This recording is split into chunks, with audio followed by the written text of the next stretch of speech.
नई अनसुनी महादेव के बारे में कहने का प्रयास करूंगा। और सासू और वहू का तो दृष्टना में एक भी नहीं दूंगा, क्योंकि सासू वहू कभी सुधरने वाले है ही नहीं। उसके बारे में क्यों कहे यार, वो तो घर में चलता है रोज के लिए, घर घर की कहानी, ये रिश्ता क्या कहलाता है, रोज घर में चलता है। इसलिए उसके बारे में कुछ कहने की आवश्यकता मुझे नहीं है। मैं आपको ऐसी बात कहूँगा जो आपके जीवन में कोई अर्थ रखते हो, आपके जीवन का अनर्थ दूर करे, आपके जीवन में कोई और प्रकाश पात रहे, ऐसी कुछ बात। और बहुत सुंदर बात है, थोड़ा ध्यान से सुनिए, थोड़ी गंभीरता से सुनिए।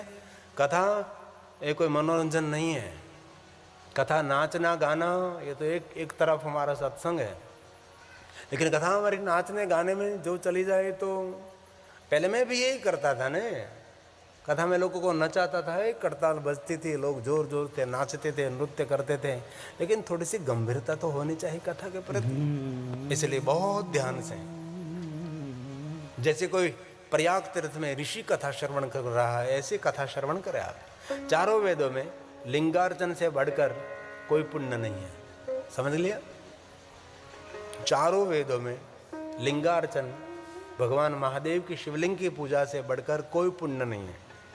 और सभी शास्त्रों का भी यही निर्णय है, ये मेरा निर्णय नहीं है, बात आपको याद रखनी है। ये भगवान व्यास जी ने कही है और शिव महापुराण से मैं लेकर आया हूं। इसलिए आप पुण्य अर्जित करना चाहते हैं तो हमारे चारों वेदों में यही बात कही है, लिंगार्चन कर, लिंगार्चन कर। अरे लिंगार्चन की क्या बात करो, बहुत लोग तो शिव जी से भजन से वंचित रह गए, शिव की पूजा से वंचित रह गए, कभी शिवालय नहीं जाते, दुर्भागी लोग। हमारे सौराष्ट्र में तो, हमारे मतलब आपड़ा बधानु, हमारे सौराष्ट्र में बहुत ऐसे गांव है, अभी भी है, शिवालय से आगे निकलते हैं ना तो ऐसा घूमट निकाल कर निकलते हैं, दुर्भागी लोग। सबसे बड़ा भाग्यवान कौन है पता? सबसे बड़ा भाग्यवान, सबसे बड़ा महाभाग्यवान वो है जिनके हृदय में महादेव की छवि है, जिनके हृदय में भगवान महादेव की स्थापना हुई, जिनके हृदय में शिव स्थापित हो गया, वो सबसे बड़ा भाग्यवान है। उससे बड़ा भाग्यवान कोई नहीं है। इसे मैं श्लोकात्मक इसलिए बात बता रहा हूँ कि आपको ऐसा न लगे कि ये बात काल्पनिक है। और शास्त्र को, हमारे पुराणों को, हमारे धर्म ग्रंथों को, हमारे वेदों को, हमारे साधु संतों को और सन्यासी को, वैराग्य परंपरा को, आदि जगत गुरु शंकराचार्य की परंपरा को, आचार्यों को, ब्राह्मणों को नहीं मानते, वो आज न तो कल उसकी दुर्दशा होने वाली है। इसमें एकदम पक्की बात है, बुक के पहले पन्ने में वो लिख ले, एकदम परफेक्ट लिख ले, जो उनके द्वेषी हैं, उनके विरोधी हैं, वो कभी जीवन में सुखी नहीं रहेंगे।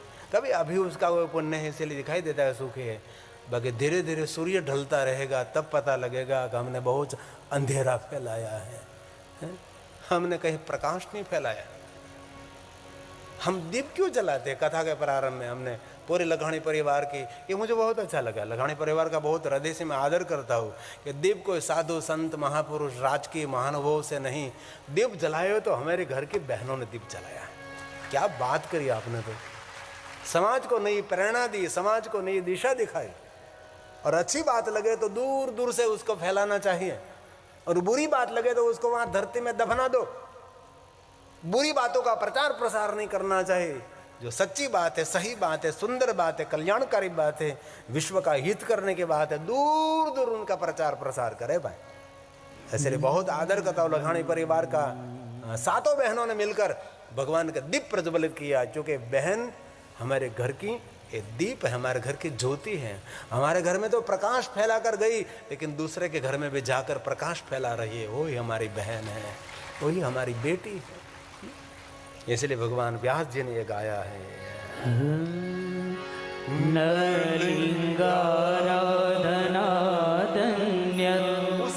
उसके बड़ा कोई पुण्य ही नहीं है। लिंगाराधन, लिंगार्चन से बड़ा कोई पुण्य नहीं है। ये भगवान व्यास का वचन है। और ये श्लोक आपकी समझ में आए तो बहुत मैं प्रणाम करता हूं, लेकिन कुछ समझ में ना आए, लेकिन इस शब्द भगवान ने गाए, इसलिए मैं गाता हूं। ये शब्द भगवान के मुख से प्रकट हुए हैं, इसलिए गाना जरूरी है न। न लिंगाराधनातन्यं पुण्यं वेद चतुष्टये। चार वेद में लिखा, पुराणों में लिखा, क्या लिखा? लिंगार्चन से बड़ा कोई पुण्य नहीं है। घर में भी शिवलिंग रख सकते हैं ना, उसको चलित शिवलिंग कहा जाता है। घर में महादेव के लिंग पूजा रखनी, अरे शिवलिंग साथ में रखना चाहिए। मेरे बहुत सारे शिव भक्त भगवान शिव जी के लिंग स्वरूप साथ में रखते हैं। कोई कहे घर में शिवलिंग की पूजा नहीं रखनी चाहिए, उसको कह दो कि शिव महापट पढ़ ले एक बार, पता लगे कि शिव जी की महिमा क्या है। जिनके घर में शिवलिंग की पूजा है वो घर नहीं, वो साक्षात मेरे महादेव का लोक है, वह साक्षात शिव निवास करते हैं। इसलिए कोई संकोच नहीं, कोई लज्जा नहीं, आप रख सकते हैं। और कई लोग डरते हैं शिव से, नहीं डरना चाहिए, कभी शिव से कभी डरना नहीं चाहिए। शिव जी के परिवार में और शिव जी के भक्त से कोई छोटी सी बड़ी सी भूल हो गई, मेरा महादेव किसी को दंड नहीं देता, कभी नहीं दंड देता। इसकी दुनिया में कोई दंड नहीं है, उसकी दुनिया में क्षमा है, सबको क्षमा कर देता है। लाख गलती करे, बार बार गलती करे तो भी मेरा महादेव प्रसन्न मुख मुद्रा से उसको क्षमा देते। क्षमा सिंधु है मेरा शंकर, किसी को दंड नहीं देता, दंड से मुक्त करता है, दुख से मुक्त करता, आदि व्याधि उपाधि से मुक्त करने वाला शिव है। शिव का नाम मुक्तेश्वर महादेव है, इसलिए शिव जी से कभी डरने की जरूर नहीं है, कभी नहीं। जीवन का सभी डर पूर्ण समाप्त करने वाला शिव है, ये महादेव है। इसलिए महादेव का विशेष प्रकार से पूजन करें, अर्चन करें, दर्शन करें, स्मरण करें, पार्थेश्वर महादेव की पूजा करें, कोई भी शिवलिंग की उपासना करें, अर्चन करें, अपने घर के अंदर महादेव का विशेष प्रकार से पूजन करें। भगवान व्यास ने कहा, विद्यते सर्वशास्त्राणां नैष एव विनिश्चयः,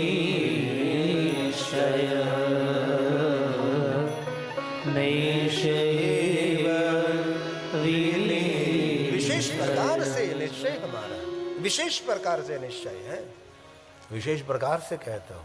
सभी शास्त्रों का मत है, चार वेदों का मत है, जो भगवान महादेव के लिंगार्चन से पुण्य मिलता है, उससे बढ़कर कहीं आपको पुण्य नहीं मिलेगा।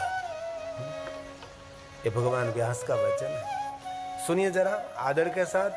केवल शिवलिंग की पूजा हो जाने पर समग्र चराचर जगत की पूजा हो जाती है। कितनी सब बड़ी बात है। संसार सागर में डूबे हुए लोगों के तरने का को अन्य कोई भी साधन नहीं, अन्य कोई साधन नहीं। हम लोग संसार के सागर में तो है, संसार सागर में जो डूबे हुए लोग हैं हम सभी हैं, एक दो तीन तो नहीं है, हम सभी लोग संसार के सागर में डूबे हुए हैं। इसलिए कहा अन्य कोई भी साधन नहीं, एक ही साधन है, लिंगार्चनम। महादेव की पूजा करें, भगवान शिव जी का लिंगार्चन करें, अर्चन करें, पूजन करें, शिव का स्मरण करें। देवताओं के लिए भी वंदनीय रहोगे, जीवन के सभी भाग्य खोलेंगे। मैं लालच नहीं दिखाता, नहीं नहीं, मैं शिव महापुरुष की बात सुनाता हूं। और आप सब पढ़े लिखे लोग हैं, दुनिया में कोई अवतार परंपरा नहीं थी, कोई संप्रदाय की परंपरा नहीं थी, कोई संप्रदाय कोई आचार्य नहीं थे, तो कौन थे? महादेव तो थे। और आपके गांव में भगवान शिव विराजते हैं। कोई ऐसा गांव हमारा नहीं जिन गांव में शिव नहीं है, कोई तीर्थ ऐसा नहीं जिन तीर्थ में महादेव नहीं है। सभी तीर्थों में शिव है, गांव गांव में शिव है। शिव हमारा मूल है, लाखों करोड़ों साल प्राचीन को स्थान है तो भगवान शिव का है, महादेव का है। इसलिए आपका भला करना चाहते हैं, आपका मंगल करना चाहते हैं, तो महादेव को कभी भूलना नहीं चाहिए, महादेव को कभी छोड़ना नहीं चाहिए। मैं महादेव की कथा करता हूँ, इसलिए महादेव के बारे में बताता हूँ। ऐसा आप समझना नहीं कि मैं अन्य देवताओं का विरोधी हूँ, अन्य संप्रदायों का विरोधी नहीं, कोई संप्रदाय का विरोधी नहीं, मैं कोई देवताओं का विरोधी नहीं। शिव महापट ग्रंथ कह रहा हूँ इसलिए महादेव के बारे में जो कुछ गहरी बात है, जो कुछ हमारे कल्याण की बात है, आपके समक्ष में कहने का प्रयास, पहुंचाने का प्रयास करता हूँ। इसलिए कहा लिंगार्चने, लिंगे अर्चिते चितं सर्वं जगत् स्थावर जंगमं। स्थावर जंगम सबकी पूजा, शिव शिव की पूजा में सबकी पूजा है। एक शिव की पूजा कर ले, इसमें सबकी पूजा होगी। सभी तीर्थ, सभी ग्रह, सभी नक्षत्र, सभी देवता, सभी देवी, सभी पितृ, सभी मेरे पूर्वज, जीवन की सभी तृप्ति शिवार्चन में है। लेकिन बहुत लोगों ने शिवार्चन छोड़ दिया, शिव का पूजन छोड़ दिया। कितने दुर्भागी लोग रहे होंगे और कितने बड़े भागी लोग हैं जो महादेव के पूजन में, महादेव के अर्चन में, महादेव का दर्शन में और भगवान शिव का स्मरण में रत रहते हैं। ये कितने भाग्यवान लोग रहे होंगे। इसलिए भगवान महर्षि वेदव्यास जी का वचन है, लिंगो लिंगे अर्चिते अर्चितं सर्वं। सबकी पूजा शिवलिंग में, जगत् स्थावर जंगमं संसारं बुद्धिमग्नं। संसार में डूबे हुए लोग हैं, नान्यस्तरण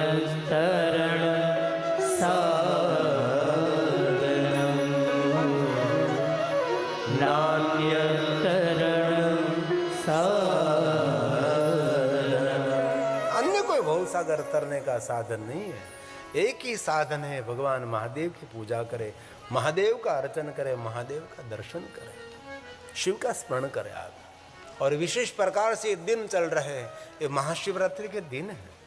अभी धीरे धीरे महाशिवरात्रि आएगी और महाशिवरात्रि से पहले हम भगवान महादेव का पूजन करेंगे।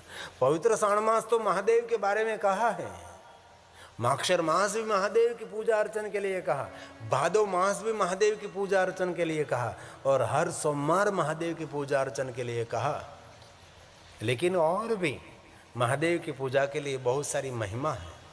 मैं आपको गंभीरता के साथ कहूँगा, हंसा हंसी नाचना गाना वो तो बहुत ज़रूरी है, लेकिन बहुत लोग ऐसा मानते हैं कथा में नाचना गाना चला, बहुत सारा नृत्य किया तो कहते हैं बहुत मज़ा आया, कथा में बहुत मज़ा आया। नहीं, नई बात कुछ लेकर जाओ, नई बात को सुन कर जाओ, और महादेव के बारे में कुछ ऐसी बात लेकर जाओ कि आपके लिए कोई श्रेष्ठ बात बने। बाकी तो नाचना गाना नचाना जरूर, हम कथा विराम के समय डाक डमरू करेंगे, थोड़ा सा नृत्य करेंगे, नाचेंगे जरूर, लेकिन शिव महापुर वाँचेंगे, नाचेंगे तो जरूर, नृत्य करेंगे, लेकिन थोड़ा सा शब्दों का भी नृत्य कर लेंगे हम। और सुंदर महाशिवरात्रि निमित्त महिमा है। कोटि रुद्र संहिता का 28वां अध्याय है, इनमें से थोड़ा मैंने बात उठाई है, गंभीरता से थोड़े समय तक आप सुने। फिर से मैं कथा में सुंदर सुंदर प्रवेश करता हूँ। शिव महापुर ग्रंथ में कहा, ऋषियों ने कहा प्रयाग तीर्थ में, धर्म क्षेत्र महाक्षेत्र गंगा कालिंदी संग में प्रयाग परम पुण्य ब्रह्म लोकस्य वर्तमने। हे तात आप धन्य है, कृत्य हैं, आपका जीवन सफल है, आप हमें शिव जी की कथा सुना रहे हैं। प्रयाग तीर्थ में जो महादेव की कथा श्रवण कर रहे हैं, सभी ऋषि सूत पुराणे को कहते, क्या कहते हैं, आप धन्य हैं, जो कि महादेव की कथा आप सुनाते हैं, आप कृत्य हैं, आप महादेव के भक्त हैं, आपका जीवन सफल है। क्यों? आप भगवान महादेव की कथा हम सभी को सुना रहे हैं। आप महेश्वर को समर्पित है, आप शिव जी को समर्पित हैं। महेश्वर कथा शुभाम, जो मनुष्य मात्र का शुभ और मंगल करने वाली कथा है, ये आप सुना रहे हैं। इसलिए बहुत आदर के साथ आप सबको मैं कहता हूं, गंभीरता से कथा श्रवण कर। नाचने गाने का भाव तो कम रखेंगे, और ऐसे हंसा हंसी के रुमुज भरे भरे दृष्टांत जरूर कथा में देना चाहिए, दृष्टांत कुशलो वक्ता। लेकिन एक पुराण की बात तो मुझे कहनी चाहिए ना, जो आपके कल्याण की है, आपके हित के हैं, आपको सुख देने वाली, आपको शांति देने वाले हैं, और कहूँ बात आपके भाग्य को खोलने वाली बात है, और परमात्मा शिव जी के लोक खोलने वाली बात, ये बात हृदय को स्पर्श करने वाली बात है। इसलिए एक एक श्लोक भगवान शिव को मैं समर्पित कर रहा हूँ। कथा का अर्थ होना चाहिए, धन्यो असि धन्योऽसि कृतकृत्योऽसि। धन्य है जो महादेव का भक्त है, धन्य है जो भगवान शिव जी की कथा का श्रवण करते हैं, उसका जीवन सफल है। जीवितं सफलं तव। आपका जीवन सफल है, आपका जीवन धन्य है। यश्रावयसि नस्ता महेश्वर कथा शुभा। किसकी कथा? महेश्वर कथा शुभा। जो महेश्वर की कथा है, जो महादेव की कथा है, मनुष्य मात्र का शुभ और मंगल और कल्याण करने वाली कथा है। हर व्यक्ति को सुख और शांति और संपत्ति संतति सुमति देने वाली भगवान महादेव की कथा है। जो सुनाते हैं धन्य है आप। और कहा, हे सूत, यद्यपि मैंने बहुत से ऋषियों से मुख से कथा श्रवण की, अभी भी शिव जी के बारे में संदेह छूट नहीं रहा है। महादेव के बारे में जो हमारी गलत फहमी है, महादेव के बारे में बहुत कुछ संदेह है। बहुत महापुरुष बहुत ऋषियों के साथ हमने महादेव की कथा सुनी, लेकिन तो भी अभी संदेह छूट नहीं रहा है। बहुत सारा संशय हमारे मन में है। इस संदेह को दूर करें। ऐ सुध पुराण जी, हम कथा सुनते सुनते अभी तृप्त नहीं हुए है और तृप्त होना भी नहीं चाहिए। और ये सुध पुराण से ये बात हम आपको पूछना चाहते हैं, किस व्रत को करने से शिव जी प्रसन्न होकर उत्तम सुख देने वाला वरदान देते हैं? कैसे शिव कृत्य करने से भगवान शिव जी हम सबको कुशल रखते हैं? सभी महात्माओं ने पूछा है।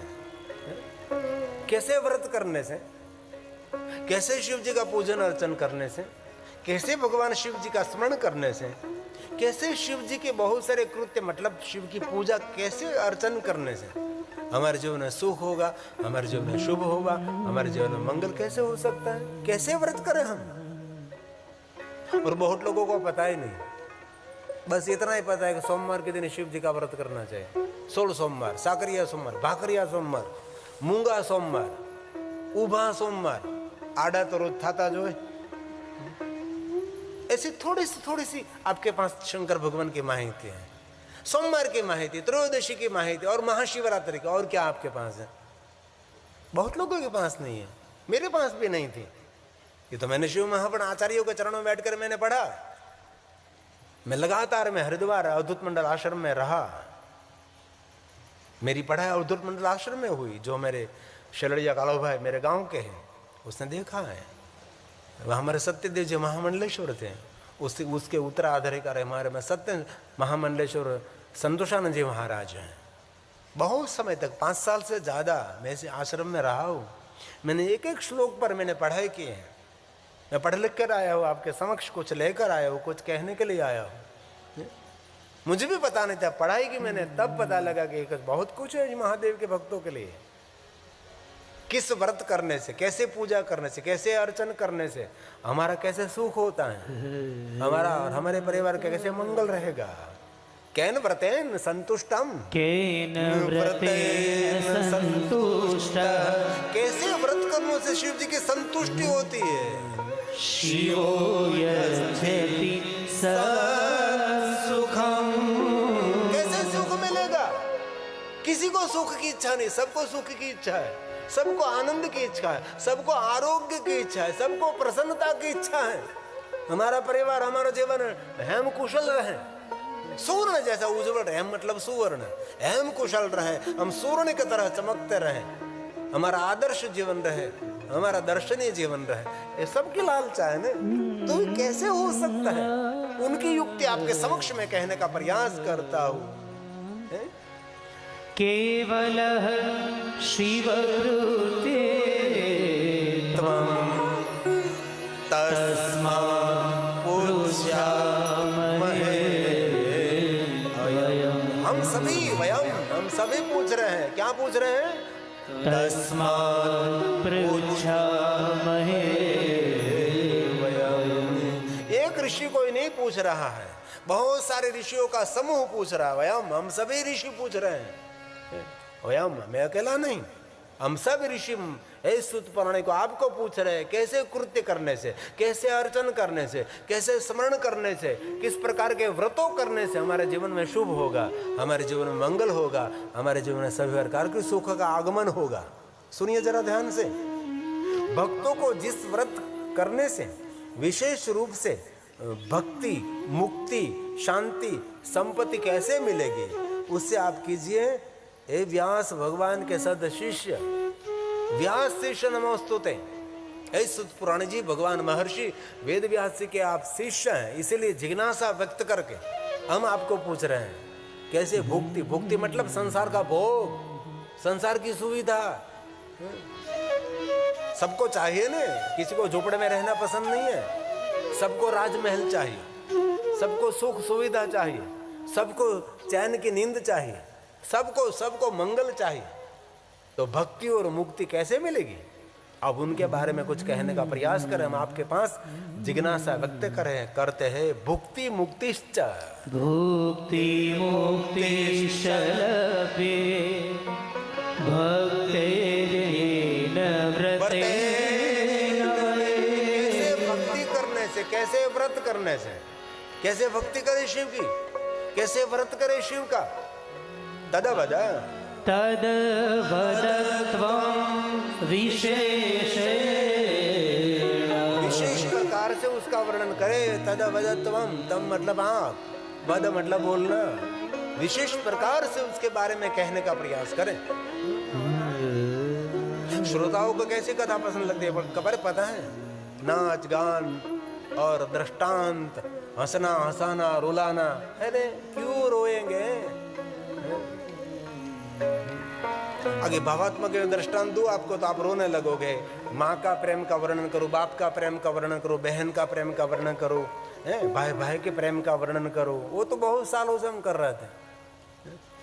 ऐसे कौटुंबिक पारिवारिक दृष्टांत में आपके सामने रखकर आपको रुला सकता हूँ। 30 साल से सबको रुलाता हूँ कथा में, ऐसे दृष्टांत देकर भावात्मक भाव प्रकट करके मैं आपको सांसारिक भाव प्रकट करा सकता हूँ। सांसारिक भाव से हमारा कभी कल्याण नहीं होता।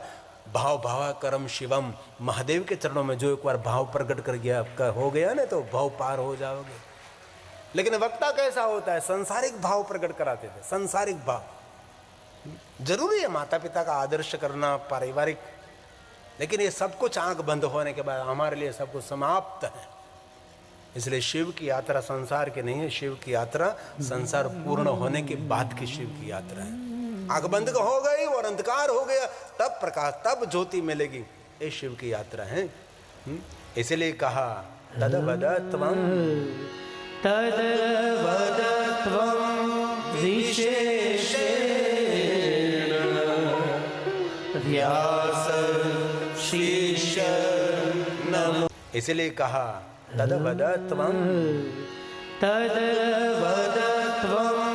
विशेषेण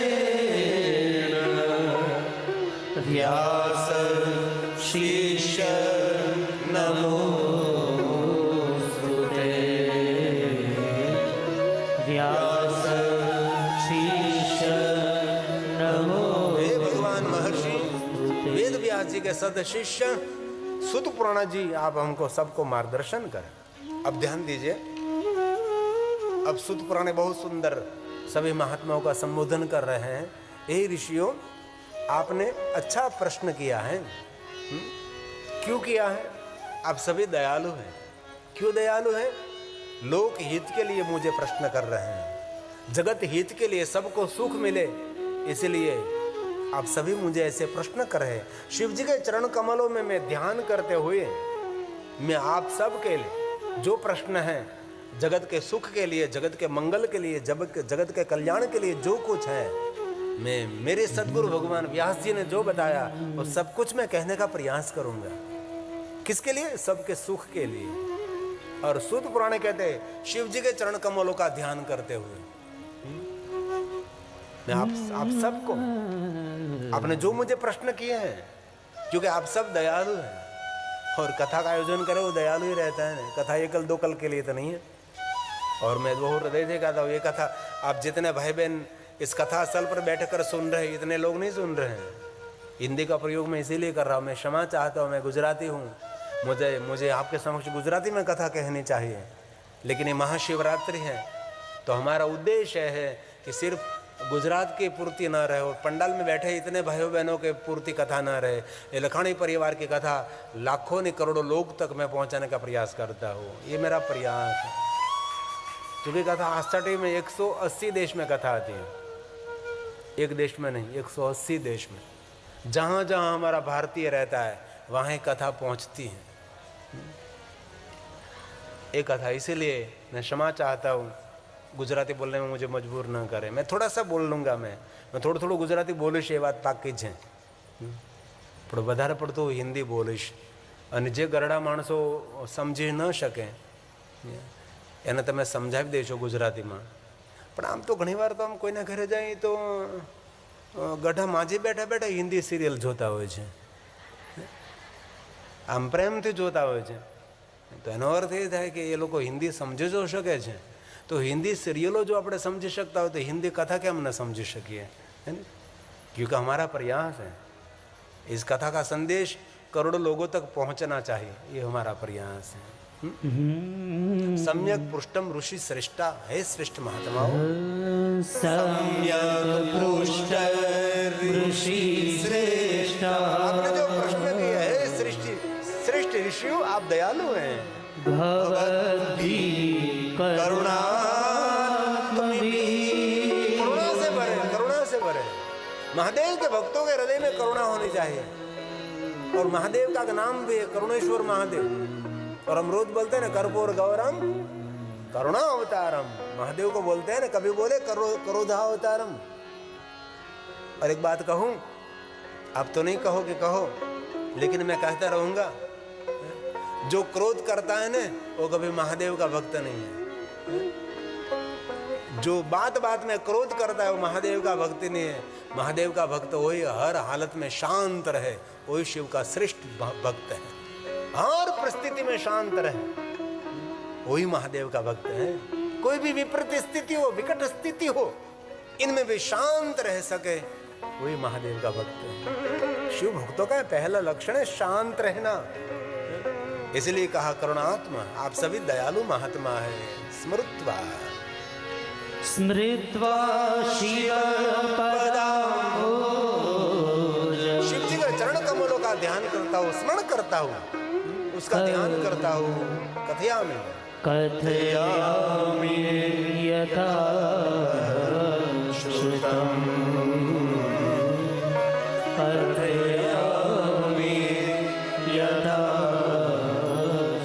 आप सुनिए, मैं भाव से आपको समक्ष कहता हूँ, जैसा आप सबने मुझे पूछा वैसा ब्रह्मा विष्णु और पार्वती ने सबने मिलकर भगवान शिव जी को पूछा था। सूत पुराण ने प्रयाग तीर्थ में कहा कि हे ऋषि मुनियों, जो आपने मुझे पूछा वो बात एक बार ब्रह्मा ने, विष्णु ने और ऋषि मुनियों ने, हे पार्वती के साथ सब ने मिलकर भगवान शिव जी को पूछा थे प्रश्न। और किसी प्रकार उमा ने शिव जी से पूछा था, किस व्रत करने से भगवान महादेव आप संतुष्ट रहते हैं और भक्तों को भक्ति और मुक्ति कैसे दे सकते हैं, किस व्रत करने से। ऐसा पार्वती ने एक बार भगवान शिव जी को विशेष रूप से पूछा था। ऐसा लगता है कि ये कथा एक बार नहीं बार बार हुई होगी, पहले भी पूछा था। अभी प्रयाग तीर्थ में सभी महात्मा सूत पुराण को पूछ रहे थे, और एक बार ब्रह्मा विष्णु और पार्वती ने पूछा था, और इससे पहले एक बार स्वयं उमा ने भगवान शिव जी को पूछा था, भक्ति और मुक्ति का साधन क्या है, कैसे व्रत करने से महादेव जी आप संतुष्ट रहते हैं, उसके बारे में आप कहो, ऐसा पूछा था। और कहा सुनिए, उस समय विष्णु आदि के ऐसा पूछने पर भगवान शिव ने कहा, मैंने इस समय भी बताया था